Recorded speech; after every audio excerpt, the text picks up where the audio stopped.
Hey, Corky here, and I wanted to do a video on uh, some ideas about mandolin with a disclaimer. I do not consider myself to be a great mandolin player, although one of my daughters reminded me that I had been playing mandolin pretty much all of her life. And so it's just one of those instruments that I never gave my full time to, but one that I would bring out to add variety and recording. And if I was around some other great guitar players, uh, then I could go to mandolin if somebody else had the other stuff covered. I wanted to debunk some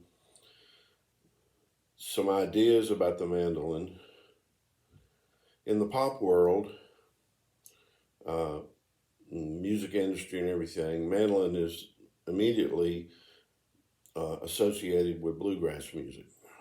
We honor all the great bluegrass mandolin players, mandolinists, Bill Monroe, Marty Stewart, Ricky Skaggs, on and on. We honor them. Norman Blake, who does a lot of bluegrass, but not solely bluegrass.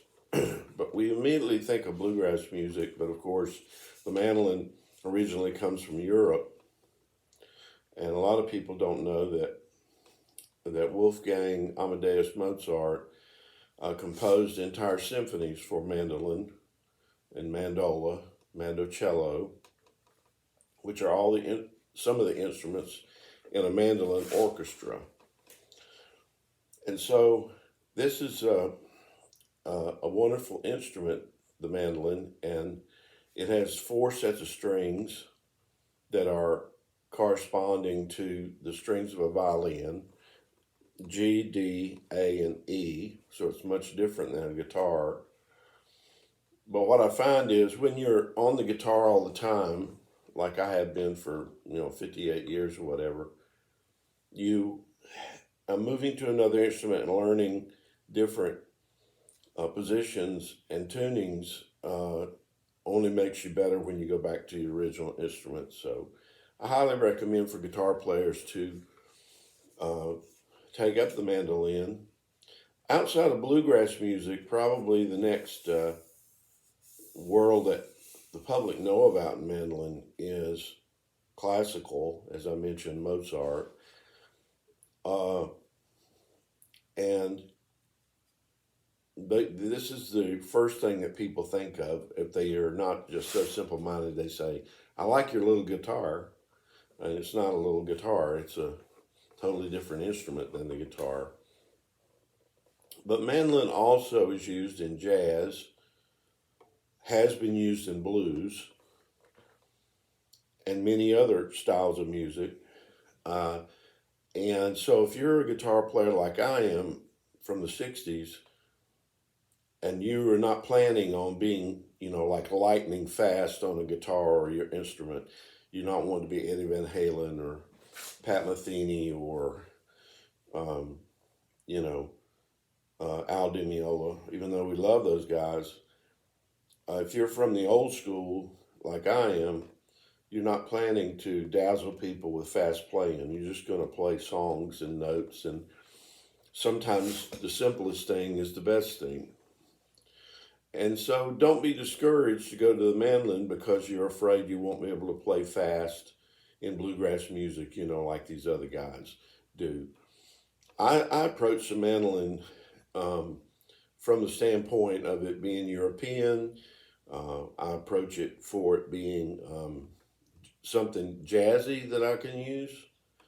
And so it doesn't require a lot of fast, staccato playing, although tremolo is real important, on the mandolin, because it's played with a pick, you know.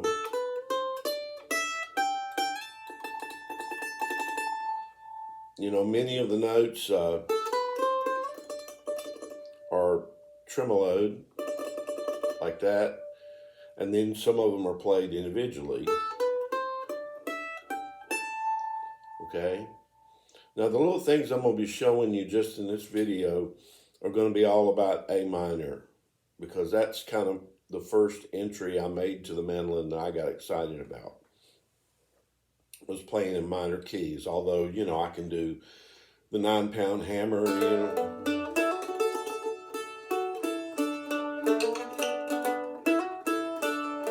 you know,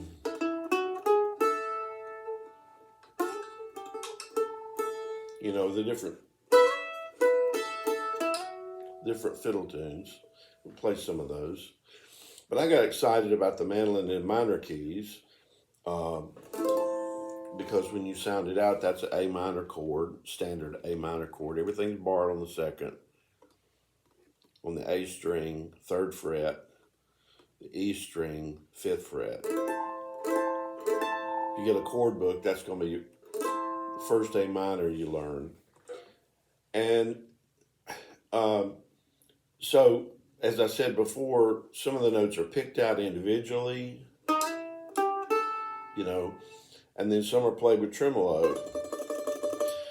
I don't read music, so, I'm not going to be looking to see where they do the tremolo or where they do the individual notes. What I tend to do is when I want sustain on a note, which the mandolin is with small strings and all, it doesn't sustain that long. Maybe a guitar with a bigger body on it would sound a note, but I tend to do, if I want a note to sustain, then that's when I do tremolo.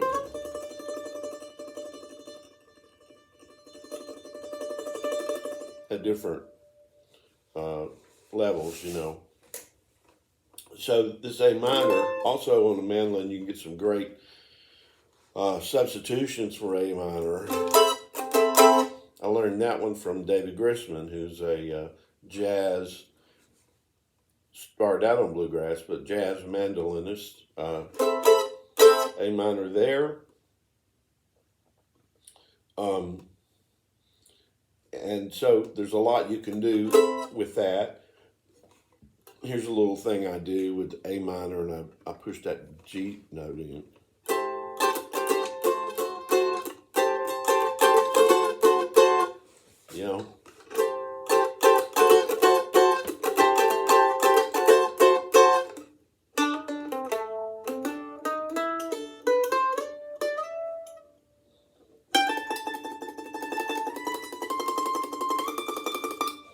Anyway, don't be afraid to try the mandolin and learn some chords in it. A minor, B minor, C, and then of course we see the bluegrass guys playing this C. I'm doing a lot of chopping. Here's a G, you see, 3rd fret on that high E string, 2nd fret on the A string. Of course we see the bluegrass guys playing it like this. They add that for your chops,